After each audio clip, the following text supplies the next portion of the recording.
ನಮಸ್ಕಾರ ರೀ ಎಲ್ಲರಿಗೂ ರಮ್ಯಾ ಮನೆ ಅಡುಗೆ ಚಾನಲ್ಗೆ ಸ್ವಾಗತ। ಈ ವಿಡಿಯೋದಲ್ಲಿ ತುಂಬ ಆರೋಗ್ಯಕರವಾದಂಥ ಹೆಸರಿನ ಉಂಡೆನ ಹೇಗೆ ಮಾಡೋದಂತ ಹೇಳಿ ನೋಡೋಣ। ಬಾಯಲ್ಲಿಟ್ಟರೆ ಕರಗುತ್ತೆ ಅಷ್ಟು ಚೆನ್ನಾಗಿ ಈ ಉಂಡೆನ ಮಾಡ್ಕೊಳ್ಬೋದು। ಇವಾಗ ಒಂದು ಕಡಾಯಿ ಇಟ್ಕೊಂಡು ಆ ಕಡೆಗೆ ನಾನು 1 ಬೌಲ್ನಷ್ಟು ಹೆಸರನ್ನು ತಗೋತಾ ಇದ್ದೀನಿ। ಇವಾಗ ಇದನ್ನು ಗ್ಯಾಸ್ನ ಮೀಡಿಯಂ ಫ್ಲೇಮಲ್ಲಿ ಇಟ್ಕೊಂಡು ಚೆನ್ನಾಗಿ ಹುರ್ಕೊಳ್ಳೋಣ। ಹೆಸರು ತೊಳುವಾಗ ಒಂದು ಸ್ವಲ್ಪ ಅದನ್ನು ಚೆನ್ನಾಗಿ ಒರೆಸ್ಕೊಂಡು ತಗೊಳ್ಳಿ, ಇಲ್ಲಾಂದರೆ ಒಂದು ಸ್ವಲ್ಪ ನೀರು ಹಾಕಿ ತೊಳೆದು ಕಾಟನ್ ಬಟ್ಟೆ ಮೇಲೆ ಹಾಕ್ಕೊಂಡು ನಂತರ ಅದನ್ನು ಹುರ್ಕೊಳ್ಳಿ, ಅದರಲ್ಲಿರೋ ಡಸ್ಟ್ ಕೂಡ ಹೋಗುತ್ತೆ। ಗ್ಯಾಸನ್ನು ಆದಷ್ಟು ಮೀಡಿಯಂ ಫ್ಲೇಮಲ್ಲೇ ಇಟ್ಕೊಂಡು ಇದನ್ನು ಚೆನ್ನಾಗಿ ಹುರ್ಕೊಳ್ಬೇಕಾಗ್ತದೆ। ಇದ್ರ ಕಲರ್ ಲೈಟಾಗಿ ಸ್ವಲ್ಪ ಚೇಂಜ್ ಆಗಬೇಕು, ಅಲ್ಲೇವರೆಗೂ ಇದನ್ನು ಚೆನ್ನಾಗಿ ಹುರ್ಕೊಳ್ಳಿ। ಹೈ ಫ್ಲೇಮಲ್ಲಿ ಇಟ್ಟು ಹುರ್ಕೊಳಕ್ಕೆ ಹೋಗಬೇಡಿ। ಹೈ ಫ್ಲೇಮಲ್ಲಿ ಇಟ್ಟು ಇದನ್ನು ಹುರಿದ್ರೆ ಬೇಗ ಹೊತ್ಬಿಡುತ್ತೆ, ಒಳಗೆ ಚೆನ್ನಾಗಿ ಹುರಿಯೋದಿಲ್ಲ। ಇವಾಗ ನೋಡ್ಬೋದು ಇಷ್ಟು ಕಲರ್ ಬಂದರೆ ಸಾಕು, ಇದು ಇವಾಗ ರೆಡಿ ಆಗಿದೆ। ಇದನ್ನು ಒಂದು ಪ್ಲೇಟಿಗೆ ಹಾಕಿ ಚೆನ್ನಾಗಿ ಆರ್ಲಿಕ್ಕೆ ಬಿಡೋಣ, ಪೂರ್ತಿಯಾಗಿ ಆರಬೇಕು।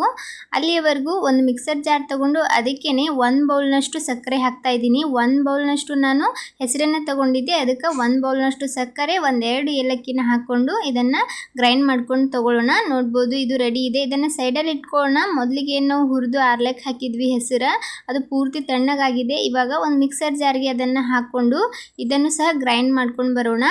ಜಾಸ್ತಿ ಮಾಡೋದಿದ್ರೆ ಅದನ್ನು ಬೀಸ್ಕೊಂಡು ತಗೊಳ್ಳೋದು ಒಳ್ಳೆಯದು। ಇವಾಗ ನೋಡ್ಬೋದು ಅದನ್ನು ಗ್ರೈಂಡ್ ಮಾಡಿ ಇಟ್ಕೊಂಡಿದ್ದೀನಿ। ಈ ಕಡೆ ಒಂದು ಕಡೆಗೆ ಒಂದು 3-4 ಚಮಚದಷ್ಟು ತುಪ್ಪನ ಹಾಕ್ಕೊಳ್ಳೋಣ। ತುಪ್ಪ ಹಾಕ್ಕೊಂಡು ಒಂದು ಸ್ವಲ್ಪ ಡ್ರೈ ಫ್ರೂಟ್ಸನ್ನು ಹುರ್ಕೊಳ್ಳೋಣ। ಯಾವುದಿರುತ್ತೆ ಆ ಡ್ರೈ ಫ್ರೂಟ್ಸನ್ನು ಹಾಕ್ಕೊಂಡು ಹುರ್ಕೊಳ್ಬೋದು। ನಾನಿಲ್ಲಿ ಸ್ವಲ್ಪ ಗೋಡಂಬಿನ ಹುರಿತಾ ಇದ್ದೀನಿ। ಬೇಕಾದರೆ ಸ್ವಲ್ಪ ಡ್ರೈ ಫ್ರೂಟ್ಸನ್ನು ಚಿಕ್ಕದಾಗಿ ಕಟ್ ಮಾಡಿ ಹುರಿದು ಅದ್ರ ಜೊತೆನೂ ಸಹ ಸೇರಿಸ್ಕೊಳ್ಬೋದು। ನೋಡ್ಬೋದು ಸ್ವಲ್ಪ ಲೈಟಾಗಿ ಕಲರ್ ಚೇಂಜ್ ಆದರೆ ಸಾಕು। ಗ್ಯಾಸನ್ನ ಮೀಡಿಯಂ ಫ್ಲೇಮಲ್ಲಿ ಇಟ್ಕೊಂಡು ಇದನ್ನು ಹುರ್ಕೊಳ್ಳಿ। ಇವಾಗ ಇದನ್ನು ತೆಗೆದ್ಬಿಟ್ಟು ಅದೇ ತುಪ್ಪಕ್ಕೆ 1 ಚಮಚ ತುಪ್ಪನ ಸೇರಿಸ್ಕೊಂಡಿದ್ದೀನಿ। ಇವಾಗ ಗ್ರೈಂಡ್ ಮಾಡಿಟ್ಟಿರುವಂಥ ಹೆಸರಿನ ಹಿಟ್ಟನ್ನು ಇದಕ್ಕೆ ಹಾಕ್ಕೊಳ್ಳೋಣ।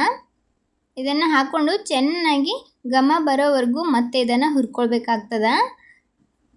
ಗ್ರೈಂಡ್ ಮಾಡಿರುವಂಥ ಹಿಟ್ಟು ತುಂಬ ರವ ಅನಿಸಿದ್ರೆ ಅದನ್ನು ಆದಷ್ಟು ಸೋಸ್ಕೊಂಡು ಹಾಕ್ಕೊಳ್ಳಿ, ತುಂಬ ಚೆನ್ನಾಗಿ ಬರುತ್ತೆ ಸೋಸ್ ಹಾಕೋದ್ರಿಂದ। ಇದನ್ನು ಗ್ಯಾಸ್ ಮೀಡಿಯಂ ಫ್ಲೇಮಲ್ಲಿ ಇಟ್ಕೊಂಡೆ ಚೆನ್ನಾಗಿ ಇನ್ನೊಂದು ಸ್ವಲ್ಪ ಕಲರ್ ಚೇಂಜ್ ಆಗೋವರೆಗೂ ಇದನ್ನು ಹುರ್ಕೊಳ್ಬೇಕಾಗ್ತದೆ। ತುಪ್ಪದೊಳಗೆ ಎಷ್ಟು ಚೆನ್ನಾಗಿ ಹುರಿತೀವಿ ಅಷ್ಟೇ ರುಚಿಕರವಾಗಿ ಉಂಡೆಗಳು ರೆಡಿ ಆಗ್ತವೆ। ಸ್ವಲ್ಪ ಲೈಟಾಗಿ ಕಲರ್ ಚೇಂಜ್ ಆಗಬೇಕಿದ್ದು ಅಲ್ಲಿವರೆಗೂ ಇದನ್ನು ಹುರ್ಕೊಳ್ಳಿ। ತುಪ್ಪ ಹಾಕಿರೋದ್ರಿಂದ ಜಲ್ದಿ ಹೊತ್ಬಿಡುತ್ತೆ, ಆದಷ್ಟು ಗ್ಯಾಸ್ನ ಮೀಡಿಯಂ ಫ್ಲೇಮಲ್ಲಿ ಇಟ್ಕೊಂಡು ಇದನ್ನು ಚೆನ್ನಾಗಿ ಸ್ವಲ್ಪ ಕಲರ್ ಚೇಂಜ್ ಆಗೋವರೆಗೂ ಹುರ್ಕೊಳ್ಬೇಕಾಗ್ತದೆ। ನೋಡ್ಬೋದು ಸ್ವಲ್ಪ ಲೈಟಾಗಿ ಕಲರ್ ಕೂಡ ಚೇಂಜ್ ಆಗ್ತಾ ಇದೆ। ಇವಾಗ ಇದು ರೆಡಿಯಾಗಿದೆ। ಗ್ಯಾಸನ್ನು ಆಫ್ ಮಾಡ್ಕೊಳ್ಳೋಣ। ಗ್ಯಾಸನ್ನ ಆಫ್ ಮಾಡಿಬಿಟ್ಟು ಇದನ್ನು ತೆಳಗಡೆ ಇಟ್ಬಿಟ್ಟು ಒಂದು ಸ್ವಲ್ಪ ಹೊತ್ತು ಇದು ಆರ್ಲಕ್ಕೆ ಬಿಡಬೇಕಾಗ್ತದೆ। ಪೂರ್ತಿ ತಣ್ಣಗೇನು ಆಗಬಾರ್ದು, ಒಂದು ಸ್ವಲ್ಪ ಕೈ ಮುಟ್ಟೋಷ್ಟು ಬಿಸಿ ಇದ್ದರೆ ಸಾಕು। ಇವಾಗ ಇದನ್ನು ಆರಿಸ್ಕೊಳ್ಳೋಣ। ಕೈ ಮುಟ್ಟುವಷ್ಟು ಬೆಚ್ಚಗಿದೆ। ಇವಾಗ ನಾನು 1 ಬೌಲ್ನಷ್ಟು ಸಕ್ಕರೆ ಪುಡಿನ ಇದಕ್ಕೆ ಸೇರಿಸ್ತಾ ಇದ್ದೀನಿ। ಸ್ವಲ್ಪ ಸ್ವಲ್ಪ ಹಾಕ್ಕೊಂಡು ಮಿಕ್ಸ್ ಮಾಡ್ಕೊಳ್ಳಿ। 1 ಬೌಲ್ನಷ್ಟು ಹೆಸರುಬೇಳೆಗೆ 1 ಬೌಲ್ನಷ್ಟು ಸಕ್ಕರೆ ಕರೆಕ್ಟ್ ಆಗುತ್ತೆ। ನೀವು ಬೇಕಾದರೆ ಬೆಲ್ಲನೂ ಸಹ ಹಾಕ್ಕೊಂಡು ಮಾಡ್ಕೊಳ್ಬೋದು, ಅದನ್ನು ಸಹ ತುಂಬ ಚೆನ್ನಾಗಿ ಬರುತ್ತೆ। ಸಕ್ಕರೆ ಬದಲಾಗಿ ನೀವು ಕಲ್ಲು ಸಕ್ಕರೆನೂ ಸಹ ಪುಡಿ ಮಾಡಿ ಸೇರಿಸ್ಕೊಂಡ್ರೆ ಇನ್ನೂ ಆರೋಗ್ಯಕರವಾಗಿ ಲಡ್ಡುನ ಮಾಡ್ಕೊಳ್ಬೋದು। ನೋಡ್ಬೋದು ಇವಾಗ ಚೆನ್ನಾಗಿ ಮಿಕ್ಸ್ ಮಾಡ್ಕೊಂಡಿದ್ದೀನಿ। ಇವಾಗ ಉಂಡೆಗಳನ್ನು ಕಟ್ಟೋಣ।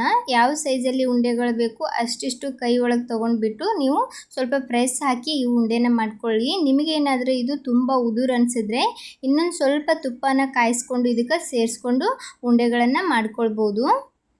ನಾನಿಲ್ಲಿ ಒಂದೊಂದು ಡ್ರೈ ಫ್ರೂಟ್ಸನ್ನು ಇಟ್ಕೊಂಡು ಉಂಡೆನ ಕಟ್ತಾ ಇದ್ದೀನಿ। ನೀವು ಬೇಕಾದರೆ ಒಂದು ಸ್ವಲ್ಪ ಡ್ರೈ ಫ್ರೂಟ್ಸನ್ನು ಹುರ್ಕೊಂಡು ಇದರೊಳಗೆ ಮಿಕ್ಸ್ ಮಾಡಿಕೊಂಡು ಸಹ ಕಟ್ಕೊಳ್ಬೋದು। ಉಂಡೆ ಮಾಡುವಾಗ ಒಂದು ಸ್ವಲ್ಪ ಪ್ರೆಸ್ ಹಾಕಿ ಕಟ್ಟಿದ್ರೆ ತುಂಬ ಸಾಫ್ಟ್ ಆದಂಥ ಲಡ್ಡು ರೆಡಿ ಆಗುತ್ತೆ। ಎಲ್ಲ ಉಂಡೆನೂ ಇದೇ ಥರ ಒಂದೇ ಸೈಜಲ್ಲಿ ಕಟ್ಟಿಟ್ಕೊಳ್ಳೋಣ। ತುಂಬ ಆರೋಗ್ಯಕರವಾಗಿರ್ತದೆ। ಮಕ್ಕಳಿಗೆ ಬಿಸ್ಕಿಟ್ ಅದು ಇದು ಕೊಡೋ ಬದಲು ದಿನಕ್ಕೊಂದು ಈ ಥರ ಲಾಡುನ ಕೊಟ್ಟರೆ ಅವರ ಆರೋಗ್ಯ ಕೂಡ ಚೆನ್ನಾಗಿರುತ್ತೆ। ನೋಡಿದ್ರಲ್ಲ ಯಾವ ಥರ ಹೆಸರಿನ ಉಂಡೆನ ನಾವು ಮಾಡ್ಕೊಳ್ಬೋದು ಅಂಥೇಳಿ। ಈ ಸಿಂಪಲ್ ರೆಸಿಪಿ ನಿಮ್ಗೆ ಇಷ್ಟ ಆಗಿದ್ರೆ ವಿಡಿಯೋಗೊಂದು ಲೈಕ್ ಕೊಡಿ। ಇದೇ ಥರದ ಇನ್ನಷ್ಟು ರೆಸಿಪಿಗೋಸ್ಕರ ರಮ್ಯಾ ಮನೆ ಅಡುಗೆ ಚಾನಲನ್ನು ಸಬ್ಸ್ಕ್ರೈಬ್ ಮಾಡ್ಕೊಳ್ಳೋದು ಮರಿಬೇಡಿ। ನೀವು ಸಹ ಟ್ರೈ ಮಾಡಿಬಿಟ್ಟು ಹೇಗೆ ಬಂದಿತ್ತು ಅಂತ ಹೇಳಿ ಕಮೆಂಟ್ ಮಾಡೋದು ಕೂಡ ಮರಿಬೇಡಿ। ನನ್ನ ವಿಡಿಯೋನ ಯಾರೆಲ್ಲ ನೋಡ್ತಾ ಇದ್ದೀರಾ ಎಲ್ಲರಿಗೂ ಧನ್ಯವಾದಗಳು।